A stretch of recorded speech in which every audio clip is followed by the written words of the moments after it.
ಬೆಳಕು ಕನ್ನಡ ಸುದ್ದಿವಾಹಿನಿ. ಇದು ಸತ್ಯ ಸುದ್ದಿಗಳ ಪೂರಣ. ಚಿಂತಾಮಣಿಯಿಂದ KS ನೂರುಲ್ಲ.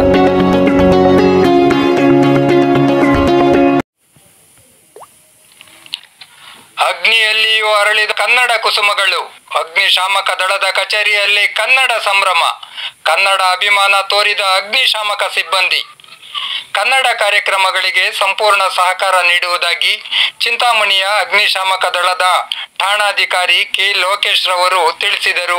ತಾಲೂಕು ಕನ್ನಡ ಸಾಹಿತ್ಯ ಪರಿಷತ್ತಿನ ವತಿಯಿಂದ ನಗರದ ಹೊರವಲಯದ ಕರಿಯಪ್ಪಲ್ಲಿಯಲ್ಲಿರುವ ಅಗ್ನಿಶಾಮಕ ದಳದ ಕಚೇರಿ ಆವರಣದಲ್ಲಿ ಏರ್ಪಡಿಸಲಾಗಿದ್ದ ಕನ್ನಡ ಸಂಭ್ರಮ ಕಾರ್ಯಕ್ರಮದ ಅಧ್ಯಕ್ಷತೆಯನ್ನು ವಹಿಸಿ ಮಾತನಾಡಿದ ಅವರು, ತಮ್ಮ ಠಾಣೆಯಲ್ಲಿ 100ಕ್ಕೆ 100ರಷ್ಟು ವ್ಯವಹಾರ ಹಾಗೂ ಚಟುವಟಿಕೆಗಳು ಕನ್ನಡ ಭಾಷೆಯಲ್ಲಿಯೇ ನಡೆಯುತ್ತಿವೆ ಎಂದು ನುಡಿದರು.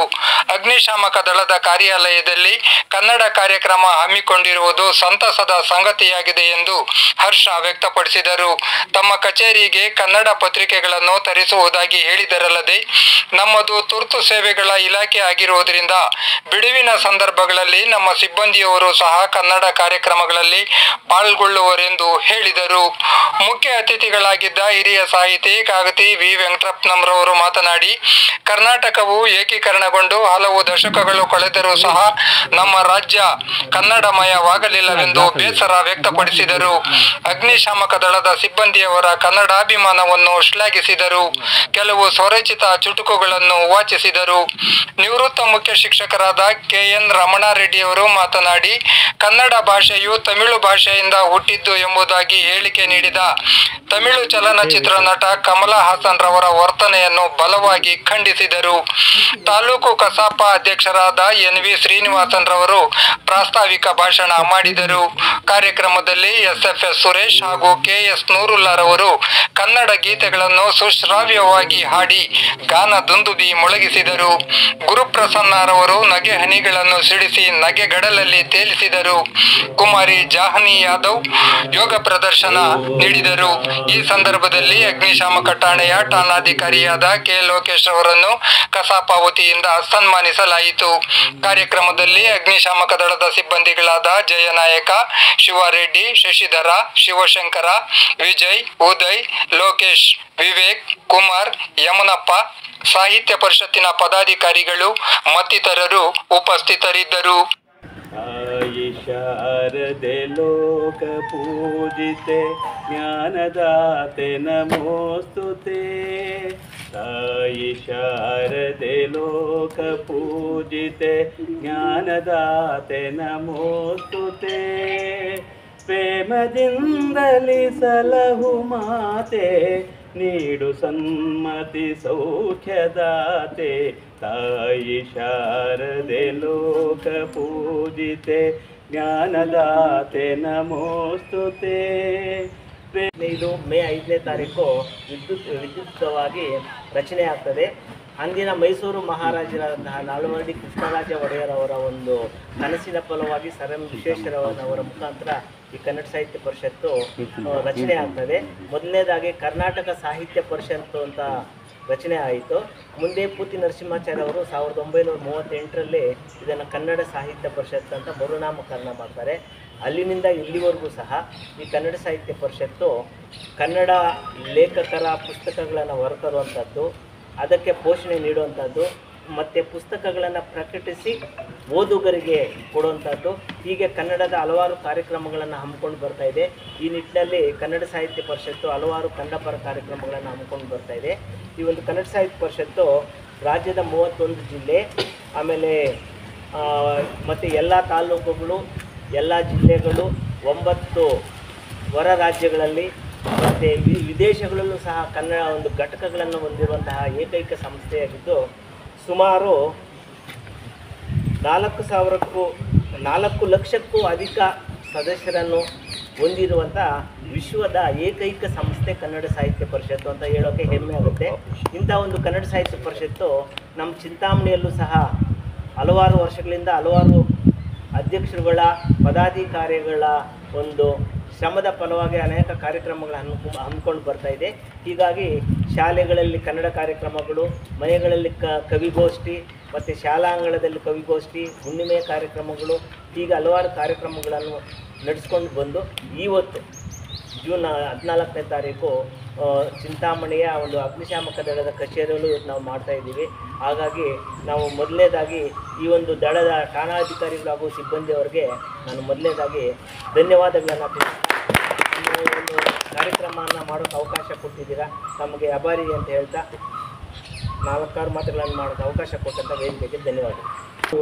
ನಾವು ಯಾರು ಯಾವ ಭಾಷೆ ಮಾತಾಡ್ತಾ ಇರ್ತಾರೋ ಆ ಭಾಷೆಗೆ ನಾವು ಹೊಂದಾಣಿಕೆಯಾಗಿ ಅವರ ಭಾಷೆಯನ್ನು ನಾವು ಮಾತಾಡ್ತೀವಿ. ತಮಿಳನಾದರೆ ಅವನ ತಮಿಳಲ್ಲಿ, ತೆಲುಗಿದ್ರೆ ತೆಲುಗು, ಮಲಯಾಳಿದ್ರೆ ಮಲಯಾಳಿ, ಆ ಭಾಷೆಗೆ ಹೊಂದಾಣಿಕೆಯಾಗಿ ನಾವು ಕನ್ನಡಿಗರು ಅವರಿಗೆ ಹೊಂದಾಣಿಕೆ ಆಗಿಬಿಡ್ತೀವಿ. ಅದಕ್ಕೋಸ್ಕರ ಎಲ್ಲರೂ ಕೂಡ ನಮ್ಮ ಕರ್ನಾಟಕಕ್ಕೆ ಮತ್ತು ಬೆಂಗಳೂರಿಗೆ ವಲಸೆ ಬರ್ತಾ ಇದ್ದಾರೆ. ಯಾಕೆಂದರೆ ನಮ್ಮದೊಂಥರ ಒಂದು ಆಲದ ಮರ ಇದ್ದ ಹಾಗೆ. ಎಲ್ಲ ನೋಡಿ, ಕಮಲ್ ಹಾಸನ್ ಕೂಡ ಕನ್ನಡ ಭಾಷೆ ಹುಟ್ಟಿರುವುದು ತಮಿಳು ಭಾಷೆಯಿಂದ ಅಂತ ಹೇಳಿದ್ದಾರೆ. ಇದು ಇವತ್ತು ಕೂಡ ಚೀಮಾರಿ ಹಾಕಿದೆ ಹೈಕೋರ್ಟು. ಇನ್ನೂ ಅವರು ಕ್ಷಮಾಪಣೆ ಕೇಳಿಲ್ವಾ ಅಂತ ಬೆಳಗ್ಗೆ ಶ್ರೀನಿವಾಸ ಹೇಳಿದಾಗ ಅಗ್ನಿಶಾಮಕ ಠಾಣೆಯಲ್ಲಿ ಒಂದು ಕನ್ನಡ ಕಾರ್ಯಕ್ರಮ ಇದೆ ಅಂದಾಗ ನನಗೆ ಆಶ್ಚರ್ಯ ಆಯಿತು. ಅಂದರೆ ಬೇರೆ ಎಲ್ಲ ಕಡೆ ಕೂಡ ಮಾಡ್ತೀವಿ, ಇಂಥ ಕಡೆ ಮಾಡೋದು ಅಪರೂಪ. ಇಲ್ಲಿರ್ತಕ್ಕಂಥ ಸಿಬ್ಬಂದಿಗೂ ಕೂಡ ನಮ್ಮ ಕನ್ನಡ ಭಾಷೆ ಬಗ್ಗೆ ಒಂದು ಒಲವು ಮತ್ತು ಅದರ ಇದು ತಿಳಿಯಲಿ. ಈ ಒಂದು ಕಾರ್ಯಕ್ರಮಗಳು ಎಲ್ಲ ಕಡೆ ನಡೀತಾ ಇದ್ದೇವೆ, ನಿರಂತರವಾಗಿರ್ತಕ್ಕಂಥದ್ದನ್ನು ಅರಿವು ಬರಲಿರ್ತಕ್ಕಂತಹ ಒಂದು ಕಾರ್ಯಕ್ರಮ ಇಲ್ಲಿ ನಡೀತಾ ಇದೆ. ಈ ಒಂದು ಕಾರ್ಯಕ್ರಮ ಇಷ್ಟು ವಿಶೇಷವಾಗಿ ನಡೀತಾ ಇರ್ತಕ್ಕಂಥದ್ದು ನಮಗೆಲ್ಲರಿಗೂ ಸಂತಸದಾಯಕವಾಗಿದೆ. ನಾವೆಲ್ಲರೂ ಕನ್ನಡ ಭಾಷೆಯನ್ನು ಉಳಿಸಿ ಬೆಳೆಸುವ, ಕಾಪಾಡಿಕೊಳ್ಳುವ ಒಂದು ಕಾರ್ಯವನ್ನು ನಾವೆಲ್ಲರೂ ಹಣ ತೊಡೋಣ ಅಂತಕ್ಕಂತಹ ಮಾತನ್ನು ಹೇಳಿ 2 ಮಾತಾಡಲು ಅವಕಾಶ ಕೊಟ್ಟ ವೇದಿಕೆಗೆ ವಂದಿಸಿ ನನ್ನ ಮಾತನ್ನು. ಇರು ಎಂತಾದರೂ ಇರು, ಎಲ್ಲಾದರೂ ಇರು, ಎಂತಾದರೂ ಇರು, ಎಂದೆಂದಿಗೂ ನೀ ಕನ್ನಡವಾಗಿರು. ಕನ್ನಡವೇ ಸತ್ಯ, ಕನ್ನಡವೇ ನಿತ್ಯ. ಎಲ್ಲಾದರೂ ಇರು, ಎಂತಾದರೂ ಇರು, ಎಂದೆಂದಿಗೂ ನೀ ಕನ್ನಡವಾಗಿರು. ಕನ್ನಡವೇ ಸತ್ಯ, ಕನ್ನಡವೇ ನಿತ್ಯ. ಕನ್ನಡ ಗೋವಿನ ಓ ಮುದ್ದಿನ ಕರು, ಕನ್ನಡ ಗೋವಿನ ಓ ಮುದ್ದಿನ ಕರು. ಕನ್ನಡತನವೊಂದಿದ್ದರೆ ನೀ ನಮಗೆ ಕಲ್ಪತರು. ಕನ್ನಡವೇ ಸತ್ಯ, ಕನ್ನಡವೇ ನಿತ್ಯ. ಎಲ್ಲಾದರೂ ಇರು, ಎಂತಾದರೂ ಇರು, ಎಂದೆಂದಿಗೂ ನೀ ಕನ್ನಡವಾಗಿರು. ಕನ್ನಡವೇ ಸತ್ಯ, ಕನ್ನಡವೇ ನಿತ್ಯ. ನೀ ಮೆಟ್ಟುವ ನೆಲ ಅದೇ ಕರ್ನಾಟಕ, ನೀನೇರುವ ಮಲೆ ಸಹ್ಯಾದ್ರಿ. ನೀ ಮೆಟ್ಟುವ ನೆಲ ಅದೇ ಕರ್ನಾಟಕ, ನೀನೇರುವ ಮಲೆ ಸಹ್ಯಾದ್ರಿ. ನೀ ಮುಟ್ಟುವ ಮರ ಶ್ರೀಗಂಧದ ಮರ, ನೀ ಮುಟ್ಟುವ ಮರ ಶ್ರೀಗಂಧದ ಮರ. ನೀ ಕುಡಿಯುವ ನೀರ್ ಕಾವೇರಿ. ಇವೆಲ್ಲ ಬರೀ 3 ಅಕ್ಷರಗಳು. ಕನ್ನಡ ಎಂದರೆ ಕನ್ನಡಿಗರ ಉಸಿರು, ಕನ್ನಡಕ್ಕಾಗಿ ಶ್ರಮ ಎಲ್ಲರ ಕರ್ತವ್ಯ, ಅರಿತು ನಡೆದರೆ ಜೀವನ ಸಾರ್ಥಕ. ಅದರ ಮಿತ್ರರೇ, ಕರ್ನಾಟಕ ಏಕೀಕೃತಗೊಂಡು ಸುಮಾರು 70 ವರ್ಷ ಆಗ್ತಾ ಬಂತು. ಇಷ್ಟು ದೀರ್ಘ ಸಮಯ ಆದರೂ ಕೂಡ ಇನ್ನೂ ಕನ್ನಡಮಯ ಆಗಲಿಲ್ಲ. ಸರಿ, ಇದು ಫಲಕ ಎಲ್ಲ ಹಾಕಿದ್ದೀರಿ? ಕನ್ನಡದಲ್ಲೇ ಇದೆ. ಬೇರೆ ಭಾಷೆಗಳು ರಾರಾಜಿಸ್ತಾ ಇದೆ ಹೊರತು ಇನ್ನು ಕನ್ನಡ 100ಕ್ಕೆ 100ರಷ್ಟು ಬಳಕೆ ಆಗ್ತಾ ಇದೆ. ಅದಕ್ಕೆ ಅದರಿಂದ ಅಂಗಡಿಗಳ ಮುಂದೆ ನಾಮಫಲಕಗಳನ್ನು, ಅಂಗಡಿ ಆಗಲಿ ಕಚೇರಿಗಳಾಗಲಿ ಮುಂದೆ ಒಂದು ಅವರಾಗ ಅವರೇ ತಿಳ್ಕೊಂಡು ಒಂದು ಕನ್ನಡ ನಾಮಫಲಕಗಳು ಹಾಕಬೇಕು. ಈ ಸಂದರ್ಭದಲ್ಲಿ ನಾನು ಒತ್ತಾಯ ಮಾಡ್ತೇನೆ. ಮತ್ತು ನಮ್ಮ ತಮಿಳುನಾಡಲ್ಲಿ ಬೆಳಗ್ಗೆ 5 ಗಂಟೆ 5:05ವರೆಗೆ ಆಟೋ ಚಾಲಕರು ಆಟೋನಲ್ಲಿ ಹೋಗಿ ಹೋಟ್ಲ್ ಹತ್ರ ಆಟೋ ನಿಲ್ಲಿಸ್ಕೊಂಡು ಟೀ ತಗೊಂಡು ತಮಿಳ್ ಪೇಪರ್, ಪ್ರತಿಯೊಬ್ಬರು ಕೂಡ ತಮಿಳ್ ಪೇಪರ್ ತಗೊಂಡು ಓದ್ತಾರೆ. ಭಾಷಾಭಿಮಾನ ಯಾವ ಥರ ಇದೆ ಅಂತ. ಆದರೆ ನಮ್ಮಲ್ಲಿ ನೋವಾಗುತ್ತೆ. ಕೆಲವರು ಇದ್ದಾರೆ, ಕನ್ನಡ ಪೇಪರ್ ತರಿಸ್ತೀರ ಅಂತ ಹೇಳಿದರೆ ಇಲ್ಲ ಕೊಟ್ಟ ಮನೆಯಿಂದ ತೊಗೊಂಡ್ಬರ್ತೀನಿ. ಆ ಶಾಲೆಗಳು ಮೊನ್ನೆ ಪತ್ರಿಕೆಗಳು 22,000 ಶಾಲೆಗಳಲ್ಲಿ 10 ಜನಕ್ಕಿಂತ ಕಡಿಮೆ ಇದೆ ವಿದ್ಯಾರ್ಥಿಗಳು. ಇನ್ನು ಹೇಗೆ ಉದ್ಧಾರ ಆಗುತ್ತೆ ಶಾಲೆಗಳು ಈ ಥರ ಆಗ್ತಾಯಿದೆ. ಸಹವಾಸ ಅಥವಾ ಸಂಘ ಕಡಿಮೆ ಮಾಡ್ಕೋಬೇಕು ನಾವು. ಇತ್ತೀಚಿನ ದಿನಗಳಲ್ಲಿ ಓದು ಬರಹ ನಶಿಸಿ ಹೋಗ್ತಾ ಇದೆ. ಲಗ್ನಪತ್ರಿಕೆ ಬರ್ತಾರೆ, ನಾನು ಹೇಳ್ತಾ ಇರ್ತೀನಿ, ತಮಾಷೆ ನೋವಾಗುತ್ತೆ. ಲಗ್ನಪತ್ರಿಕೆ ಕೊಡ್ತಾರೆ, ಹೆಸರು ಇರೋದಿಲ್ಲ. ಅದರಲ್ಲಿ ನಿಮ್ಮ ಹೆಸರು ನಮ್ಮ ಮನದಲ್ಲಿದೆ, ಕರೆಯುವ ಜವಾಬ್ದಾರಿ ನಮ್ಮದು, ಬರುವ ವಿಶ್ವಾಸ ನಿಮ್ಮದು. ಅಕಸ್ಮಾತ್ ಅವ್ರು ನಾನು ಇದ್ದಾಗ ಬಂದುಬಿಟ್ರೆ ಏನು ನನ್ನ ಹೆಸರು ಬರೆಯಪ್ಪ ಅಂದರೆ, ಅಂಕಲ್ ನಿಮ್ಮ ಹೆಸರು ಗೊತ್ತಿ ಬಿಡಿ ಅಂಕಲ್ ಬರೆಯಪ್ಪ ಅಂದರೆ ತಪ್ಪಿಸ್ಕೊಂಡು ಓಡಾಡ್ತಾರೆ. ಹೇಗೆ ನಮ್ಮ ಭಾಷೆ ಇನ್ನು ಬೆಳವಣಿಗೆ ಆಗೋದು ಹೇಗೆ? ಇದರಲ್ಲಿ ಪ್ರೆಸ್ಸಲ್ಲಿ ನಾನು 100 ಸುಮಾರು ವರ್ಷದಲ್ಲಿ ಪ್ರೆಸ್ಸಲ್ಲಿ ಅಮೌಂಟ್ ಮನೆಗೆ ಕೊಟ್ಟಿದ್ದರೆ ಅವರೇ ಪ್ರಿಂಟ್ ಮಾಡಿಬಿಟ್ಟು ಹೆಸರು ಬರೆಯೋ ಜಾಗದಲ್ಲೇ ನಿಮ್ಮ ಹೆಸರು ನಮ್ಮ ಮನದಲ್ಲಿದೆ, ಇಲ್ಲಿ ಬರೆಯೋದಿಲ್ಲ. ಇಟ್ಕೊಂಡು ಮತ್ತು ಇತ್ತೀಚೆಗೆ ಕೇಂದ್ರ ಪುರಸ್ಕೃತ ಬೂಕರ್ ಪ್ರಶಸ್ತಿ ಅಂತ ಹೇಳ್ಬಿಟ್ಟು ನಮ್ಮ ಕರ್ನಾಟಕದ ಮೇಡಮ್ ಅವರು ಬಾನು ಮುಷ್ತಾಕ್ ಭಾನು ಮತ್ತು ಅವರಿಗೆ ಒಂದು ಕಥಾ ಸಂಕಲನ, ಸಣ್ಣ ಕಥೆಗಳನ್ನು ಬೇರೆಯವರು ಅದನ್ನು ರೂಪಾಂತರ ಮಾಡಿದ್ದಾರೆ, ಅನುವಾದ ಮಾಡಿದ್ದಾರೆ. ಅದಕ್ಕೆ ನೋಡಿ ಅವರಿಗೆ ಬೂಕರ್ ಪ್ರಶಸ್ತಿ ಅಂತ ಹೇಳಿದ್ರೆ ಖಂಡಿತ ನಮ್ಮ ಕರ್ನಾಟಕಕ್ಕೆ ಸಿಕ್ಕಿರೋದು ಬಹಳ ಸಂತೋಷದ ಒಂದು ವಿಷಯ ಅಂತ ಬಿಟ್ಟು ನಾನು ಹೆಮ್ಮೆ ಪಡ್ತೀನಿ. ಈ ದಿನದ ಒಂದು ಅಗ್ನಿಶಾಮಕ ದಳದ ಒಂದು ಕಚೇರಿಯಲ್ಲಿ ಕನ್ನಡ ಕಾರ್ಯಕ್ರಮ ಏರ್ಪಡಿಸಿರೋದು, ಅದರಿಂದ ಲೋಕೇಶ್ ಸಾರು ನೀವೆಲ್ಲ ಸೇರಿ ಒಂದು ಅನುಮತಿ ಕೊಟ್ಟು ಇನ್ನು ಶ್ರದ್ಧೆಯಿಂದ ಕುಳಿತುಕೊಂಡು ಇದು ಮಾಡಿದ್ದೀರ. ನಿಮ್ಮೆಲ್ಲರ ಒಂದು ಅಭಿಮಾನಕ್ಕೆ ನಾನು ಅನೇಕ ವಂದನೆಗಳು ತಿಳಿಸ್ತೀನಿ. ಆಸ್ಪತ್ರೆಯಲ್ಲಿ ಇನ್ನೇನು ಸಾಯೋ ಸ್ಟೇಜಲ್ಲಿ ಇರ್ತಾನೆ, ತುಂಬ ಟ್ರೀಟ್ಮೆಂಟ್ ಕೊಡ್ತಾರೆ, ಏನೂ ಅವ್ನು ಸರಿ ಹೋಗಲ್ಲ, ಮಲಗಿರ್ತಾನೆ. ಅವ ಡಾಕ್ಟ್ರು ಬೆಳಗ್ಗೆ ಬಂದು ಚೆಕಪ್ ಮಾಡಿ ಎಲ್ಲ ಮುಟ್ಟು ನೋಡ್ತಾರೆ.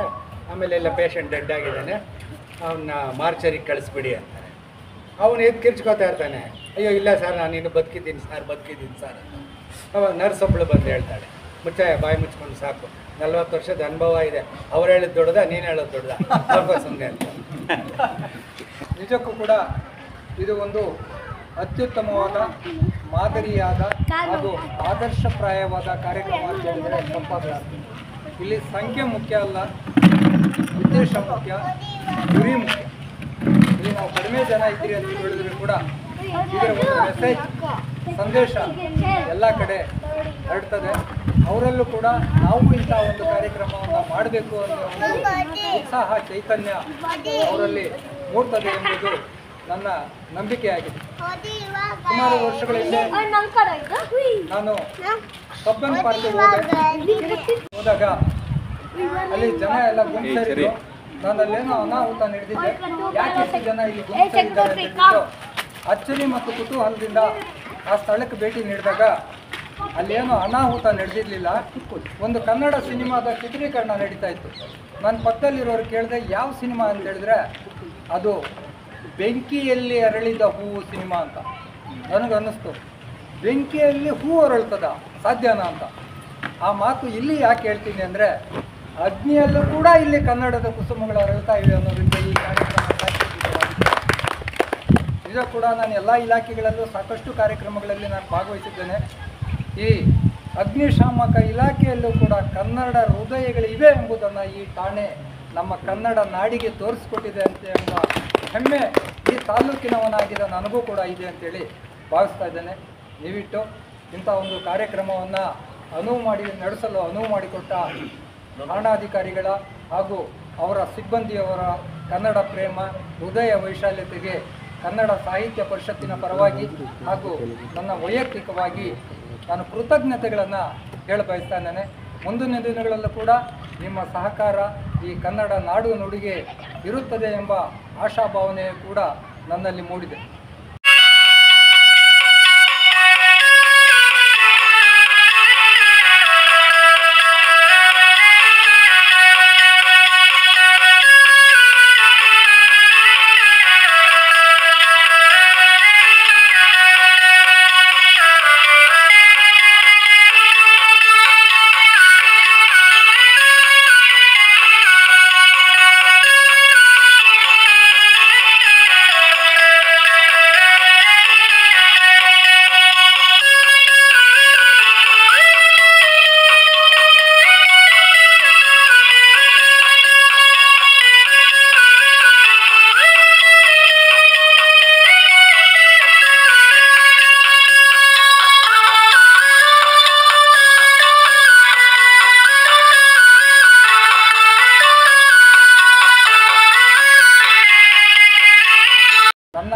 ಚೆನ್ನಾಗಿರ್ತದೋ ಅಂತೇಳಿ ನಾನೇ ತೀರ್ಪು ಕೊಟ್ಕೊಂಡ್ರೆ ಅದು ಸಮಂಜಸವಲ್ಲ.